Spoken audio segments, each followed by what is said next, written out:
challenger. That's enough. Unbeatable. This is the Alpha Lift Street Fighter Alpha 3 podcast with your hosts, Quest and Lukefitz. It's showtime. Hello and welcome to episode 15 of the Alpha Lives podcast. I'm Luke and I'm joined as always by Quest. And today we have the privilege of talking to a man whose voice I'm sure you've heard before. He's known as the messenger of Japanese folk songs. He's a singer, songwriter, voice actor, DJ and master of ceremonies. And most importantly for our purposes today on the podcast, the announcer from Street Fighter Alpha 3. And it's an honor to welcome Greg Irwin to the show. So without further ado, I'll hand over to Quest to kick off the show. Thanks, Luke. Welcome to the show, Greg. How are you today? Hey, Chris. Thank you so much. I'm great. It's really nice of you to ask me to be on this morning. Yeah, thanks. Well, thanks for coming on. So, a lot of people are looking forward to this episode in particular. How did you develop your interest in Japan? Because you were from America, then you moved there, right? Yeah, it's a kind of a long story. I was running away from an ex-girlfriend, and I was living in a really cold state called Minneapolis, Minnesota. It was in winter. I was a theater major there, and a friend of mine asked me if I wanted to go to Hawaii for winter quarter. So I was like, wow, that's the way I can escape from this relationship I was in. Wow, so, that's a pretty intense. Was the weather part of it at all as well, or was mainly escape? It was like a win-win, you know. It was out of the relationship, and it was also Hawaii in January. So I moved to Hawaii when I was 21 years old, and then there were like so many Japanese in Hawaii at the time. So that's where I got like an interest in Japan. So I really couldn't get a job singing in Hawaii there. So everyone's telling me like, Greg, you should go to Japan. You know, Japan is a great place. So that's how I ended up coming here when I was 20, in my early 20s, actually. So was there a big music scene in Japan at the time? Like, why was it that there was more jobs for singers in Japan than Hawaii at the time? Like Hawaii focuses on Hawaiian music. Yeah, There's not really enough work to go around for Hawaiian singers. So they were kind of resentful of people like me coming from the mainland and, you know, not really having any roots in Hawaii and trying to get a job singing there.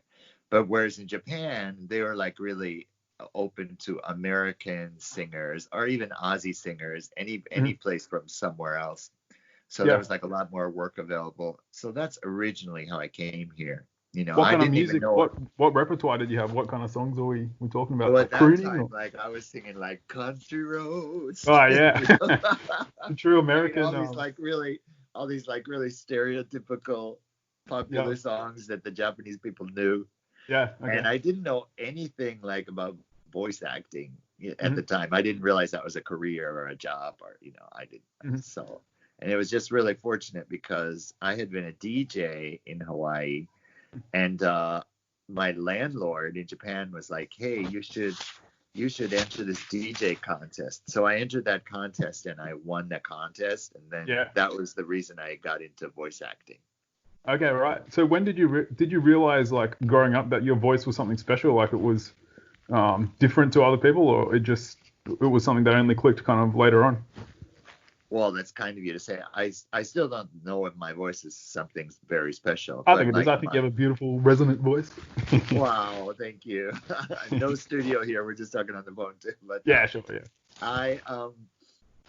My father had like a deep voice, and then his brother was mysteriously like a professor of speech at Syracuse University. Okay. Kind of a famous one, apparently. But so I it's like all of our stuff. I guess it's in your DNA, your voice. And then my brother and sister were both singers. So I was the youngest, so I was just expected to sing. I never really got much attention. My brother and sister got all the attention. So then I realized, wow, yeah, I guess I have sort of a soothing voice. In English, my voice is deep, and when I speak Japanese, my voice is higher intonation. Is that on purpose, or and I guess it's because I learned how to speak Japanese from women, basically, and so the intonation of my Japanese, like Nihongo de shiberu to kochira gurai ni naru. Yeah. But when I speak English, it's like my deeper Mm-hmm. voice. Yeah, that's how I started. So how did you get a job working for Capcom? For what's that for Capcom? Yes. Yeah. So that's the Street Fighter Alpha 3 kind of stuff. The Street Fighter Alpha 3 thing Yeah. was I got this radio show on FM Yokohama, and then it was called Amusement Hotline, and then I was suddenly around other voice people, and then I realized, like maybe a lot of people do in life, like, wow, there's a career in voice acting. So there at that time, there were not that many voice agencies for foreigners here in Japan. So it was actually a golden era, because you could, I made a voice demo and just started doing jobs.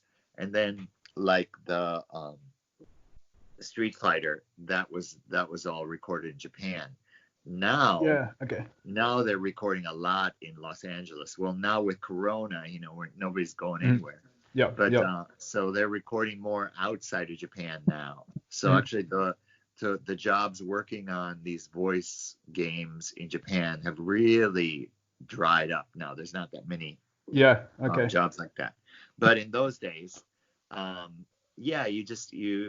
they send your voice, and then the directors of the games would choose it, and you go and you negotiate how much you're going to get paid. You get a huge thing of water, and you literally scream your head off all day.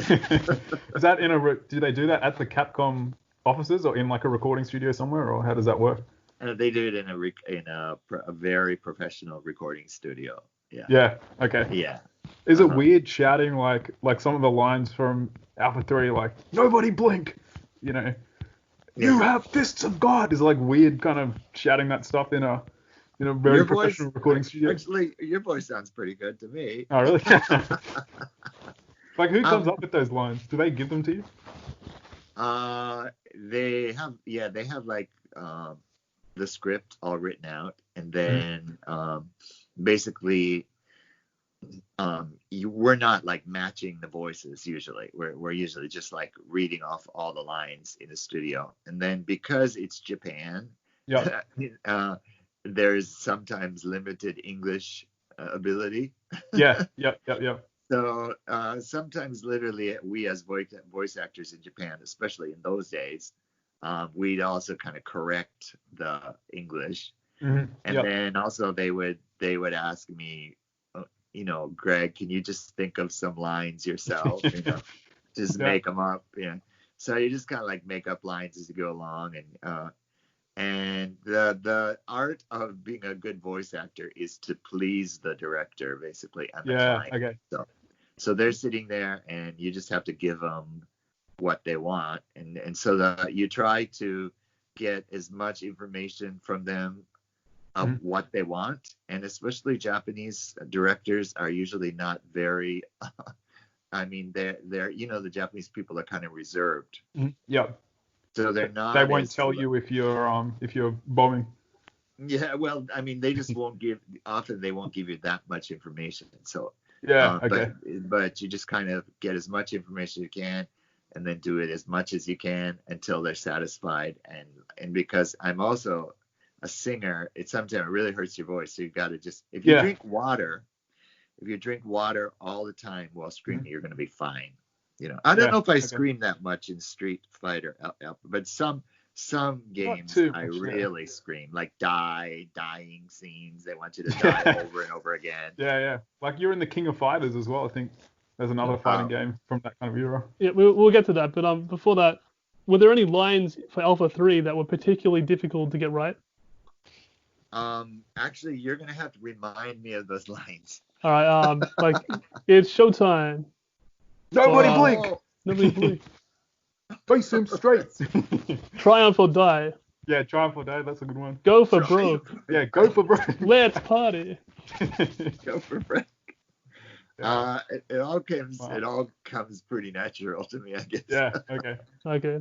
What's But the the funny yeah. thing is, to be honest, I am like the most non-violent person Yeah. in the world. Yeah. So Yeah. this is all like, acting for the game, Yeah, definitely. Yeah. What's the motivation for them to do it in English? Like even the Japanese release of the game has your voice in it, I believe, like as the announcer. Do you know why the Japanese game developers like to have the English voiceover? I guess it's just more interesting, to have it. I don't want to say anything that inappropriate. Yeah, sure, yeah. Yep. I guess Okay. it's kind of maybe that they have like a kind of a complex Mhm. against Western culture a little bit. Mhm. So probably having in English is just more interesting than doing everything in Japanese. Mhm. Yep. It's like we don't have that in Australia or in the West. Like, oh, let's put some Japanese in there. Yeah, exactly. Yeah. But English, I guess it's because of the old British Empire. They took over the world and all that stuff. They tried to. So Yeah. they made English such a huge language throughout the world. So I think that's why English in Japan is still used a lot. Yeah. Okay. Even though a lot of Japanese don't speak English that well. Mhm. And as you know, the English in Japan is not so understandable, like Yeah. maku do naru do toka. Yep. You know? Yep. Yep. Yeah, but I guess they just add it for color and interest, make it fun. Did you get to see any of the gameplay while you were recording it, or do you know what stage of the development process this was at? Was this like right at the end, so they would do the voiceovers, or when is this happening? Sorry, I just ate Thai curry, so. Oh, really? Yeah. Okay. No worries. Yep. Do whatever you need. To be really honest, voice actors. It depends on what the game is, but like in those days. But actually, I just did a new game last fall. Oh, really? And it was the same. You basically get a picture of the character, you get pictures, but usually it's still in the really beginning stages. Yeah. So it's kind of embarrassing to admit, like, I've never played the game. Yeah. And if I did play the game, I'd be like, wow, that would be like really cool to to hear your voice and stuff. And, oh, so you haven't even have you heard your voice in the game? It's very prominent. Like anybody who's played the game would be able to comment on it. Like it's quite, as soon as you start playing the game, you hear a very, very distinctive announcer voice. I love it. Can you believe it? You guys are enlightening me. Like, we'll have to send you a video of it. Would you please? Yeah, for sure. I would really appreciate that. Wow, that's incredible. Yeah, like if you search on the internet, there's people debating what's the best fighting game announcer, and Alpha 3 is one that gets brought up a lot. So you've got fans out there. That is so cool. Like occasionally I will get like people who like kind of find me, like stalk me a little bit, like real hardcore gamers. Really? Wow. I mean, which is nice. Like I us? guess I'm always but I'm in Japan, so they can't come after me or anything. Yeah. Okay. Yeah. But I actually have female voice actor friends who got really much more attention in that way, Yeah. Especially one. She was unfortunately, I mean, like, she got some like crazies like going after her. Yeah. Yeah. Wow. That's a hazard of the job for sure. Yeah. Exactly. Yeah. What are some of your other I'd memorable? I really haven't heard it. Yeah, no, we'll send that to you after for sure. What are some of your other most memorable voice acting roles? Like I saw you with the voice of one of the Japanese airlines, I think, and maybe some phones. And like, what are some of your other most memorable moments? In Japan, I'm most well known for I was the You Got Mail guy. Oh, so that's awesome. How did that come about? When the phones first, had the mail messaging coming out. Yeah. In Japan, my voice was, "You got mail." It was kind of like, "You got mail," and then that was a really popular ringtone that everybody had. So when I tell people Japan, in Japan now, you got mail. They're like, oh my god, oh my god. Yeah. So do people Yeah. recognize your voice in person for that? Or? Not unless I do that. You got mail. Right, yeah. Oh, good party Yeah. trick to have. Yeah, and then I was the voice for ANA Airlines. Mhm. And actually they switched the voice for a special Olympic. They changed it all for the Olympics. Oh, really? For And 20. now, and actually just yesterday, today is what, Sunday? Yes, Sunday. The Olympics were supposed to open Friday night, like 2 nights ago. Oh, really? Yeah. So, Yep. yeah, major bummer for us, as you can imagine. So, Yeah, massive. but I mean, the whole world is like in a bummer. It's not- Yep. But also, there's a new airline in Taiwan, Mhm. Starlux. Starlux. To be Okay. honest, you guys like this kind of game stuff. You Mhm. guys should check that out. You can check it out on YouTube. Starlux Airline. Yeah, Starlux Airlines. It's Is there gaming on the aircraft or something? LUX. Yeah. Pardon? What does it have to do with gaming? Yeah, is there gaming on there? Yeah, exactly. The reason it has to do with gaming is because unbelievable, this airline. It's the son of the guy who owns China Airlines in Taiwan. He got Okay. in an argument with his father and decided to make his own airline. Oh yeah, as you do. And they made the in-flight announcement. They made it with Pixar in LA, and they spent like almost $1 million. It's like 900 some thousand dollars, US dollars on this thing, and it's all animated. And it's like This is like the safety announcement. The safety announcement is like gonna blow your mind. Yeah. So They you're made all these you're like you're in really that? unique characters. It's like a game. It's like they made all these really unique characters. It's Wow. like really unique. And then that airline opened this year in January. Mhm. That was kind of a big job I did recently. And then of course Corona happened in March. Yeah. So I'm sure they're probably having a kind of a tough time. But yeah, go on YouTube and We'll check check out it out. Starlux Airlines and check out their in-flight announcement. And it's Mhm. pretty cool. We might put a little snippet in here for people to listen to. Yeah, it's super cool. And I also did Yeah. Disneyland a long time ago. Oh, really? Like what kind of announcements? Like stuff to do with the rides or? Yeah, ladies and gentlemen, boys and girls, welcome to Tokyo Disneyland. Yeah. Today, please, yeah. And we have it in Japanese and English. Yeah. Okay. Yeah. So, and let's see, I did Star Wars was kind of cool. Wow. Like they had the first Star Wars convention here, and I got to work with Mark Hamill at the time. Yep. Who was from the original Star Wars. Yeah. Luke himself. And yeah, it's been a lot of really cool stuff. I think if I lived in LA or New York, it'd be maybe cooler, but I have like a lot of more competition. So Yeah, definitely. Because Mark Hamill, he was he did a lot of work in voice acting as well, didn't he? Like as well as on screen. he did, yeah, exactly. But he was really a super nice guy, and I also did like MLB. And then they changed it to call it the WBC, which is the World Baseball Classic. I did like announcing for them and done a lot of stuff, and actually, a ton of stuff I can't even remember. I think. Yep. Wow. But being amazing. a voice actor is great because you just show up and you talk and you get paid. Yeah. Yep. Do you have I any horror recommend it. stories? Like what's some what was like one of the most difficult jobs or like the strangest things that people have got you to say? Funny horror stories. Like, yeah, well now because of Corona, like we're grateful to get any kind of job. Yeah. we that's show difficult. up and do anything, and so it's been it's really like tough period. lessened our egos, right? Yep. But the worst kind of jobs would be like, for example, you're gonna read the dictionary and they've always got like, we got like no budget for this. In Japan, the first thing they usually say is, there's no budget, for this. So they're always trying to get you to do the job for as little amount of money as possible. Yeah. Okay.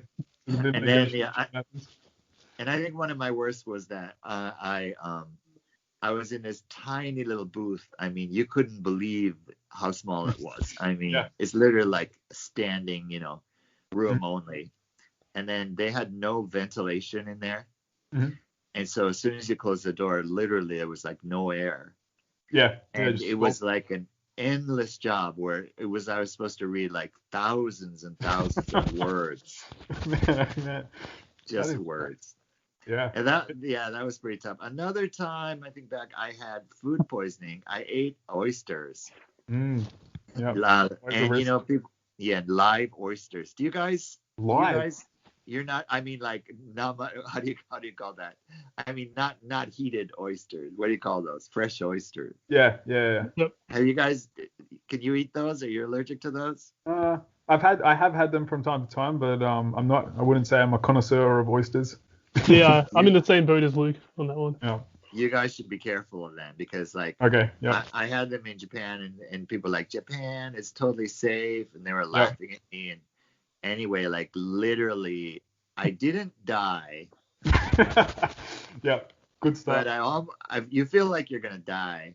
And then I had a okay. voiceover job that day. I got sick Wow. like that night, and then so literally I was like throwing up and with diarrhea and like leaving the studio, running out of the studio like every like 10 minutes.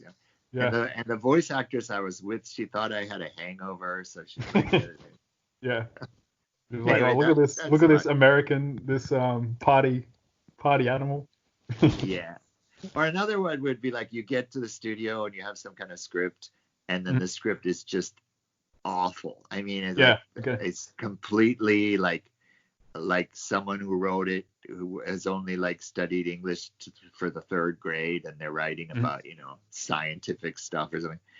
Yeah. And it's a total mess, and they're like, "Can you fix the script, Greg?" Yeah. So you become a writer as well. Oh yeah. And it's or like editor. that. Yeah. Those kind of jobs are awful. Yeah. And believe it or not, I didn't mean to talk so much. Believe it or not, I find having a Western director is a pain. Really? Because Like they're more Japanese- demanding, or?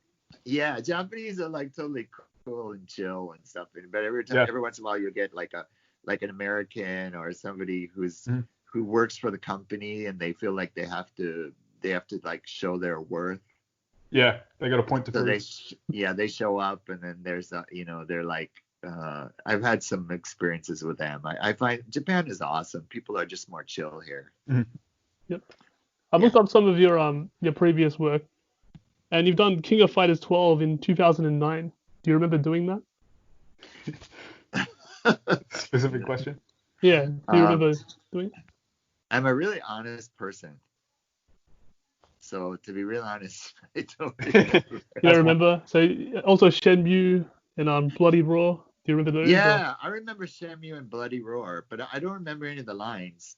But Okay. yeah, I remember doing those. And actually, I did a lot that aren't on there.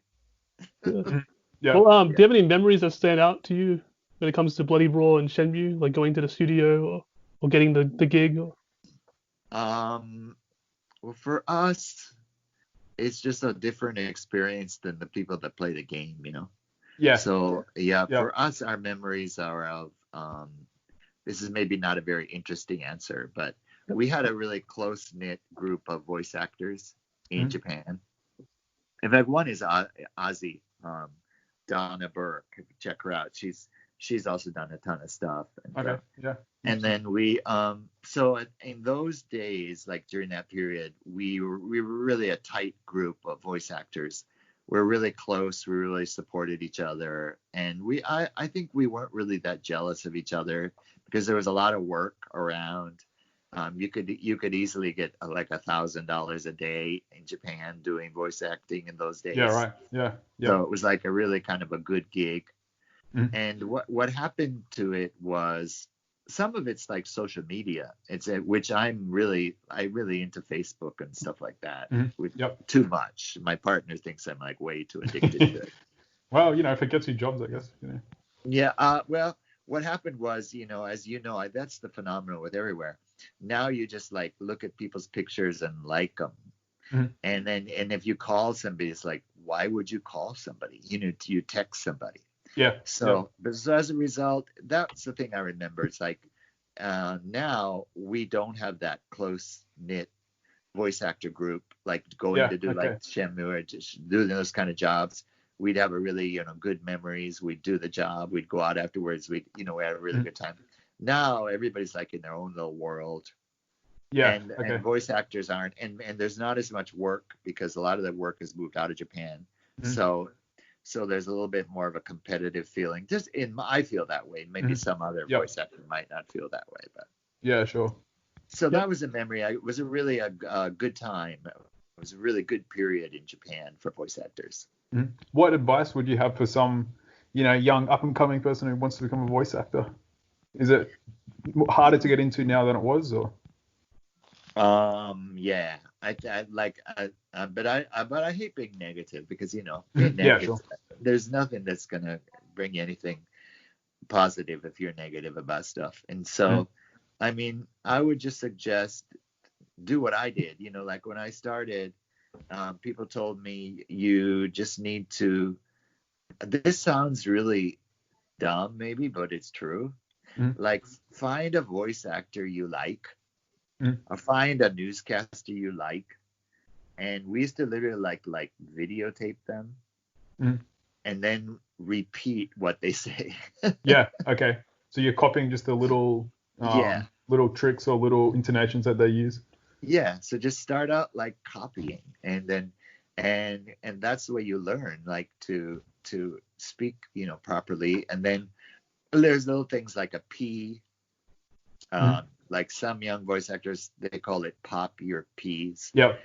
They accidentally make noises. You got to be careful. You can't make noises with your mouth, like little clicky stuff, or it's a kind of a really physical thing, like with saliva and stuff like that. Yeah.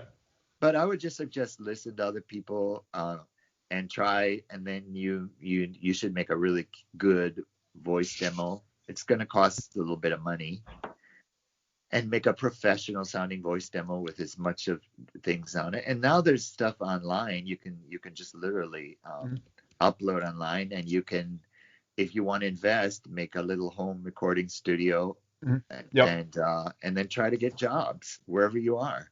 You don't have to move to some big city now.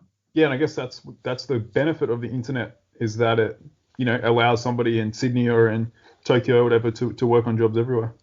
Yeah, and I haven't really done that. I haven't focused energy on that because fortunately I've had a lot going on. So I really didn't need to do that. And we have a bunch of dogs. Okay. And my dogs bark all the time. It's a miracle they're not barking right now. But so it's like I just haven't made the home studio thing, but it's definitely what people should do. I'm like a dinosaur by not doing it already. Yeah, well, you're from the traditional media world, I guess.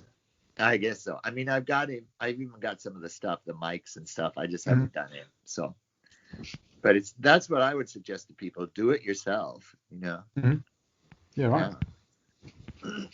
And stay positive. Yep. All right. I think, are you still there, Quest? I think we had some questions from listeners that people had for you. He might have dropped off. He's gone. He's bored already. He's like, he must. No, I don't think he's bored. This is fascinating. We've heard that guy. yeah, exactly. While he's gone, I want to ask you some questions about your music, because I found it really interesting that you sing a lot of Japanese songs. Can you hear? Yeah. Okay, you're back now. Yeah, you're back. Yeah, sorry, my connection went out. Oh no. I was just going to say, where did your interest in Japanese music start? So you said when you went over, you were singing like, Country Roads Take Me Home. Like when did you kind of get into singing songs in Japanese? It was through voice acting, actually. I was doing a voiceover job, and I had always written songs in the United States, but I never really. I asked people there, and they're like, if you really want to be a professional songwriter, in those days, right? Yeah. You had to live in Los Angeles, or Nashville. New York City, or Nashville, Tennessee. That was like, you had to move to one of those cities. You couldn't just like be living in Iowa or something. Yeah. Okay.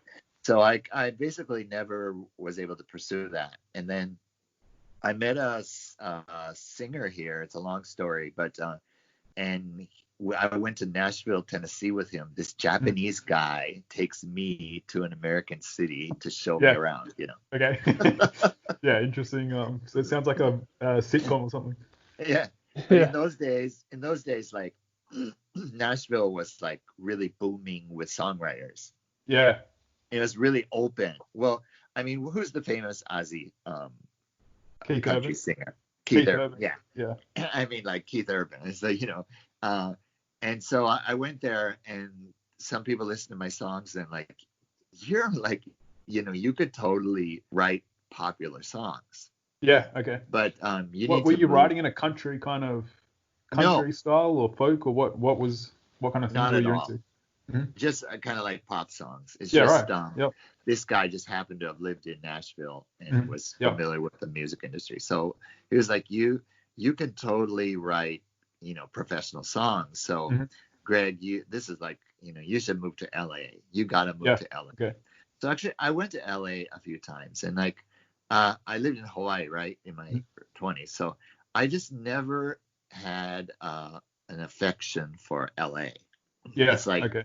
I mean, I know there's some beautiful places, and if you're super rich, you know, and you can, in the hills, and you can, and you're like, your dad's a billionaire, then LA is probably awesome. Yeah. But I just could never really envision myself living in LA. And then I'm a type of person who's always been in a relationship. Yep. And so I was always in a relationship. So I couldn't see how I could get my how I could move that relationship to LA. So yeah, okay. So I came back to Japan, and I put singer-songwriter on my business card, and then I gave that to someone at a voiceover job, and then he had this idea to translate all this huge genre of Japanese songs into English, but he was just going to do 10. And he thought he'd do that. He could sell it as an English learning tool in Japan. Ah, okay. Yeah, interesting. So he saw that I was a songwriter and I could speak Japanese. So he's like, you can try writing English words to these songs. So I did that. And then it turned out to be those songs in Japan were like a really big success. I mean, they're not that well known outside of Japan yet. But now I've translated like 100 of their songs. Is this Doyo? How do you pronounce that? Doyo. It's called Doyo. Okay. And they're awesome songs. These are like children, like originally children's songs. Is that correct, or? Well, in Japan, they call them children's songs, but if you listen to them, they're not really very, very childlike. Okay, they're not what we would think as. They're kind of like folk songs, but we really don't have a genre like that in the West. Like we don't have a genre like Doyo in the West. So you kind of have to listen to them and make your own. They're not like. When we hear children's songs, we think like Itsy Bitsy Spider. Yeah, sure. It's not like that, you know. They're kind of they're deep, and the people that really like them are the older generation here because they were sung when they were younger. They used to be required learning in Japanese schools. Really? Wow. Yeah, like you had to learn the songs. It was like from a musical perspective or like from a cultural. No, it was like they were taught in school in music class. So yeah. So that's what I did, and then I put a lot of emphasis and work on it. But if you're going to really try to promote this kind of music abroad and try to get them, played in the United States or in Australia or England or something, you kind of have to aggressively go after that, you know. Yeah. And I've always been working. I really like working as an entertainer, and I work as an MC here a lot. So I was always really busy, so I'm not focusing on it as much as I used to. Yeah, sure, yeah.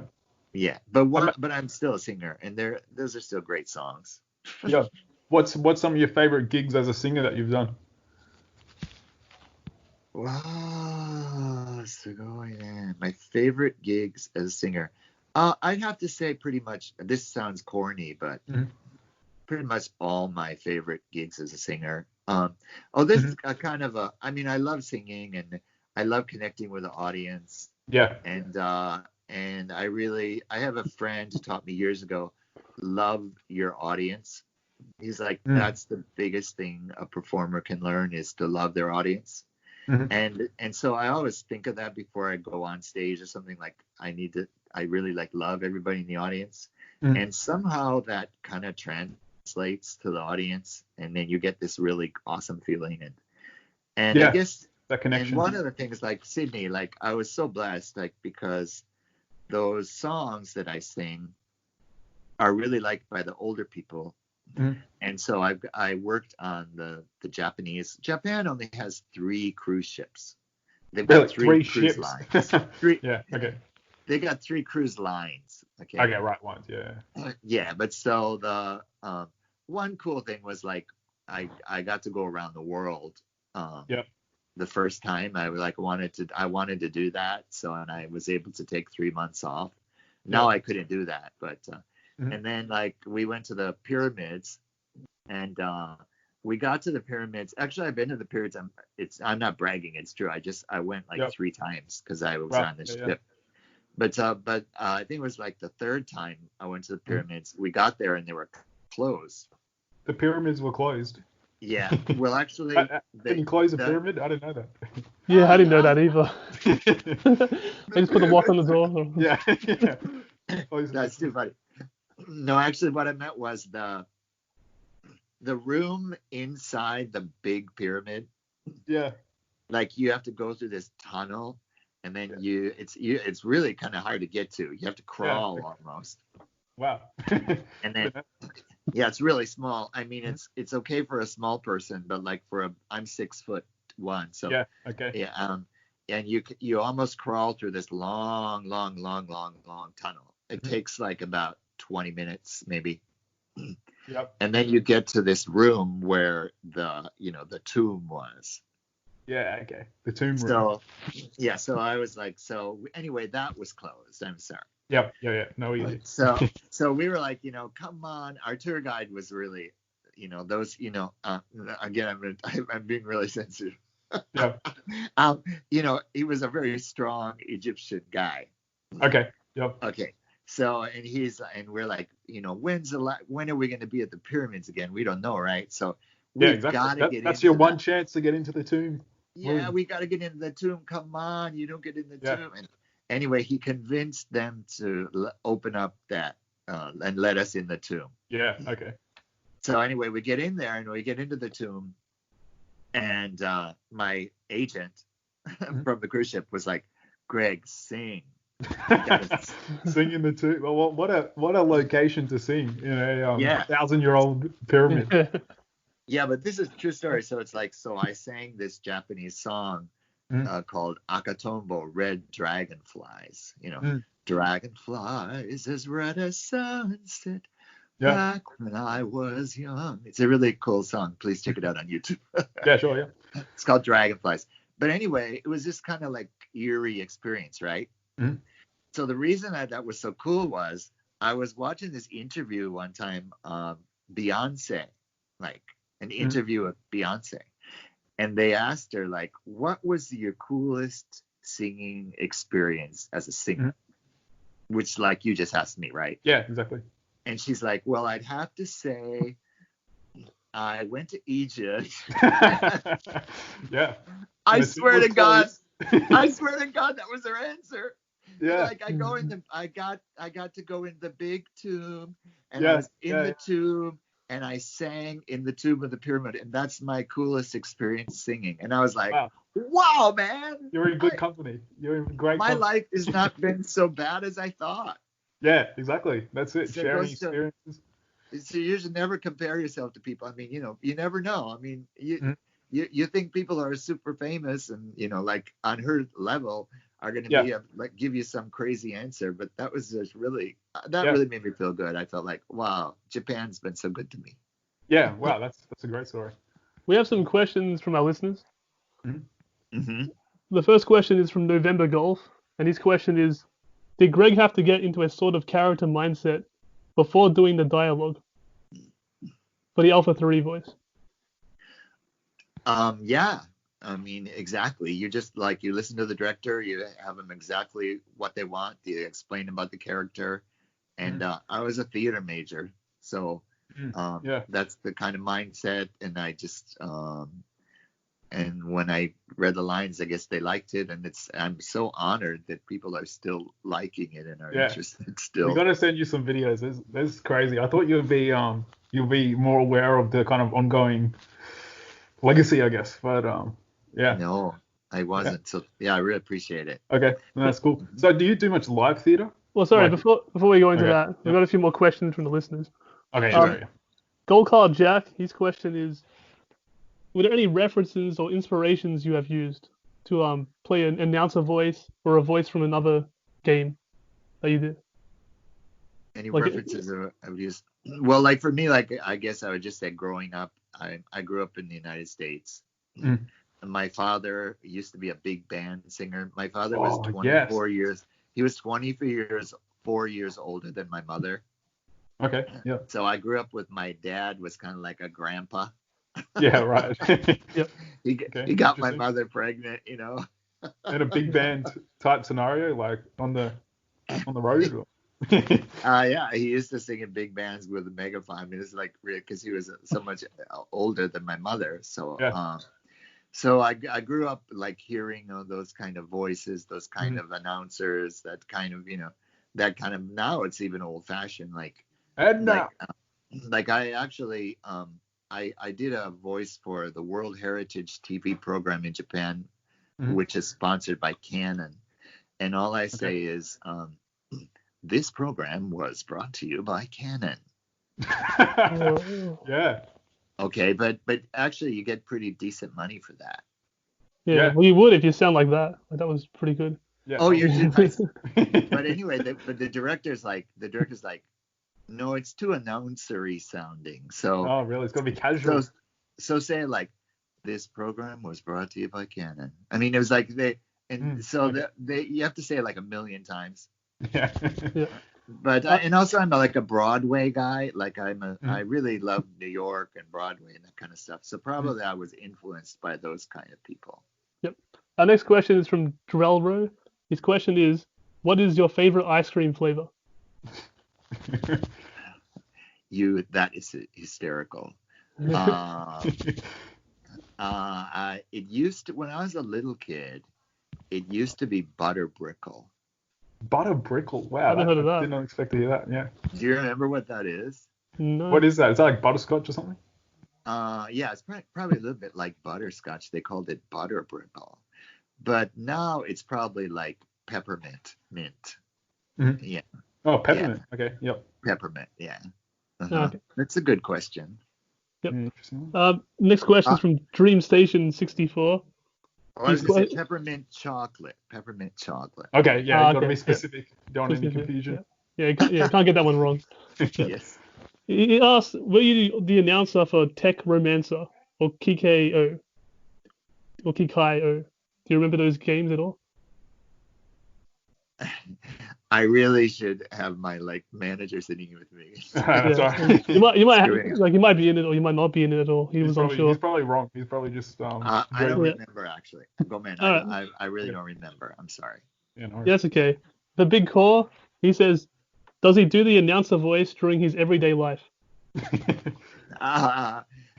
Actually, I announce wedding receptions in Japan. Oh yeah. And In Japanese or? Japan has a big wedding reception formal thing. It's not like in the West where we just have a party, Mhm. and Yep. they have a professional MC.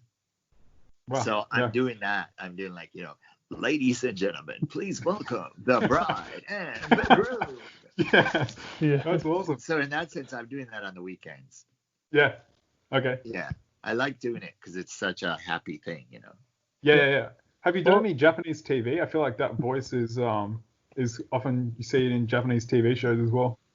I've done some, but I'm not like a big TV star or anything. Yeah. Okay. Well, who is? We're not either. Well, not yet. Our next question is from Sprite Mix. His question is, and you've touched on this a bit before, what is he doing for a living right now? And is he still involved with the video game industry to some extent? Yeah, so I'm working right now basically as my main job is as I said, doing wedding reception MC work on weekends, which is a kind of a it's really a busy job here. Yeah. I'm also singing still in a private club which has been closed because of Corona. And I'm on TV shopping, which is called really? VSTV. Like infomercials. Yeah. Yeah. However, that too is stopped because of Corona. Were you there in just voice, or were you actually there in person as well as an actor? I'm there in person. Yeah. Oh, and really? I'm like the hype guy. Like, wow, that's amazing. Oh my God. What Yeah. products? That's so What products is it? cheap. Pay by credit card, is it? Jewelry, diamonds, and rubies, and like wow, only $10,000 for that diamond. How cheap. Yeah. Well, the second part of his question was, are you still involved with the video game industry to some extent?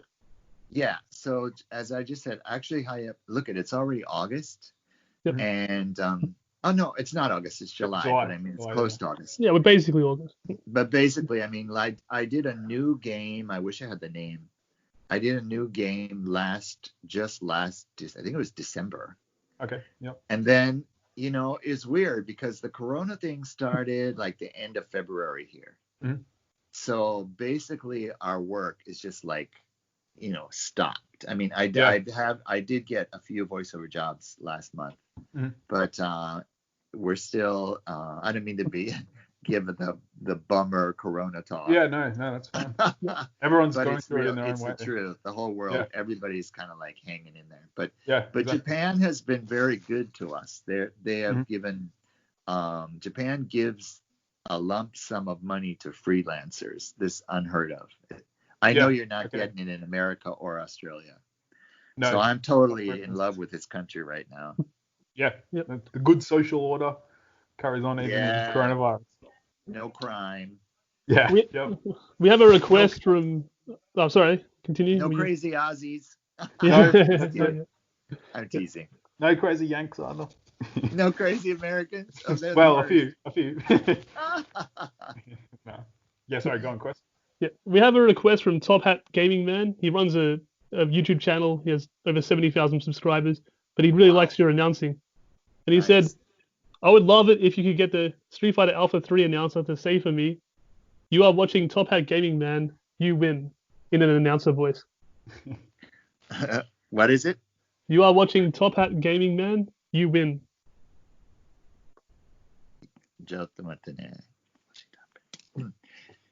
You are watching Top Hat Gaming Man, you win!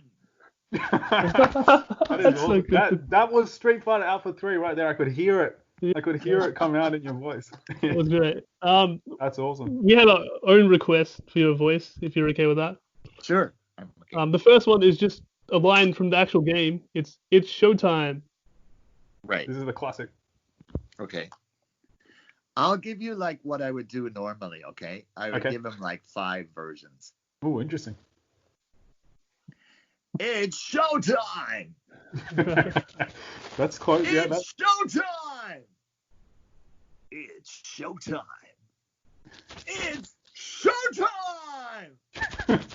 Maybe that was 4. Yeah, that's great. Somewhere in between all 4 of those, that is exactly what it is. All the way from 1998, I can hear it. Can you say this is Street Fighter Alpha 4? You guys are too funny. Okay. This is Street Fighter Alpha 4. Yeah, that's the dream. One day, Capcom is going to make Street Fighter Alpha 4, and I'm sure I'll get you to do the voice.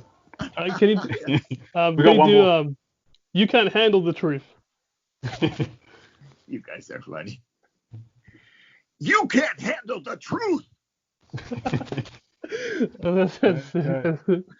And before you were saying, was it peppermint ice cream, right?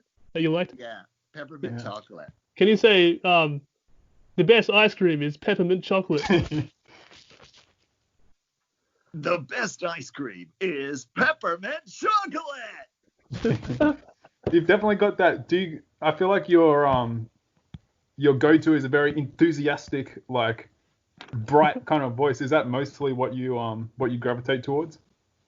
I actually depends. Like on my voice demo, I try to put a variety of voice styles and sounds, and especially now there's more of a trend to just talk really naturally and not have any kind of special inflection in your voice, just like this. This is the new, geyser water. It's pretty amazing. You should check it out. I mean, just with a little bit of vocal fry at the end. Yeah, but it's not that popular in Japan. I think it's probably more popular in the West. Okay. Yeah. All right. Just to nag you for one more, can you say Alpha 3 Australia? Of course. Alpha 3 Australia. Yes. Thank you so much for coming on. Yeah, that was beautiful. That was really but good. one take, no worries. Yeah, that's true. That's true. Cool. Do you have any final questions, Quest? Otherwise, I'll wrap it up. Hang on. I just want to talk to him, but I've got no more questions. Okay, cool. Well, thank you so much for coming on. We really appreciate it. And thanks for listening to this episode of the Alpha Lives podcast. And we'll be back in 2 weeks with another episode. And until then, remember, Alpha lives.